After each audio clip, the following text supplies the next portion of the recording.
Сәлем, қайырлы күн оқырман. Бүгін сіздермен дәл кафедегідей болып шығатын кофенің пиццасынан қалыспайтын дәл осындай жұмсақ пиццаны үй жағдайында жасап көрсететін боламын. Видеоны жоғалтылмастан алдымен каналыма подписаться жасап, қоңырау белгісін басып қойды ұмытпаңыздар.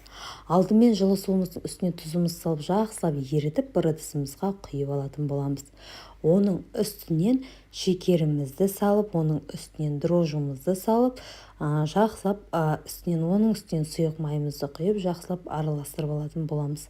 Барлығын жақсылап араластырып алғаннан соң, оның үстінен ұнымызды аз-аздан сала отырып, қолдың көмегімен жұмсақ қамыр елеп аламыз. Достар, керекті ингредиенттердің барлық грамм массаларын осы видеоның төменгі жағында описание бөлімінде жазып қалдыратын боламын. Сол жерден қарап жасап көрсеңіздер болады. Бізде дәл осындай қамыр дайын болады. Енді осы қамырымыздың үстінен аздаған сұйық майымызды құйып, тағы да қамырымызды әрі қарап осылайша елеп алып дайындап аламыз. Енді ашытуға 1 сағат уақытқа қойып қоятын боламыз. Оған дейін біз осылай колбасаларымызды турап, сырларымызды теркадан өткізіп, барлығын дайындайтын боламыз. Менің бұл жердегі колбаса мұсылманский колбаса, халал колбаса, осылай барлығын турап алдым. Енді осылай моцарелла сырын қосатын боламыз. Сырымызды осылайша ашып, терканың көмегімен барлығын осылай теркамен өткізіп алатын боламыз. Дәмі өте керемет болып шығады, достар. Міндетті түрде жасап көріңіздер, балаларыңызға ұнары сөзсіз. Мен жасаған бұл пиццадан менде 3 дана пицца дайын болып шықты. Сіздер де жасап көріңіздер. Осылай барлық сырымыз дайындап алғаннан соң, бір ыдысымызға мен соусқа осылай кетчуп пен майонезді қолдандым. Өздеріңіз қалауларыңыз бойынша қолдан жасасаңыздар да болады. Мен кетчуп пен майонезді бір-біріне араластырып, оның үстінен 2 чесногымызды осылай теркадан өткізіп салып, жақсылап араластырып, осылайша соусын дайындап алдым. Достар, өз ойларыңызды комментарий бөліміне жазып қалдырсаңыздар болады. Сіздер пиццаны қалай дайындайсыздар?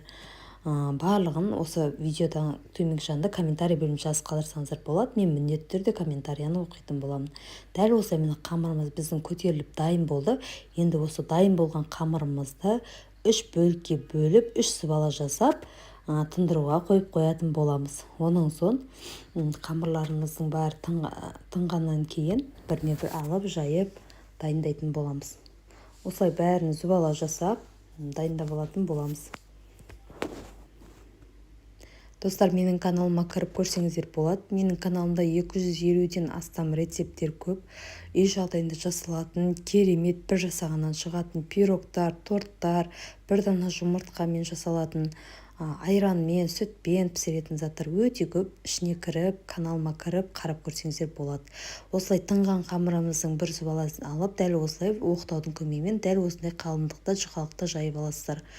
Дәл осылай енді формамызға, алдын ала пергамент қағаз төселген формамызға салып, листімізге осылай қамырымыздың шеттерін бөгіп, жаңағы дайындап алған соусымызды дәл осылай пиццамыздың бетіне жағып алатын боламыз. Оның үстінен бірінші сырымызды, сонан соң колбасаларымызды қойып шығатын боламыз. Дәл осылай колбасаларымызды қойып, 200 градуста 20-25 минут уақыт шамасында қызарғанша пісіріп алатын боламыз. Міне менің пиццаларым пісіп дайын болды. Өте керемет, жұмсақ болып шықты. Жасап көріңіздер. Видеоны жоғалтылмастан міндетті түрде каналыма подписаться жасап, қоңырау белгісін басып қойды ұмытпаңыздар.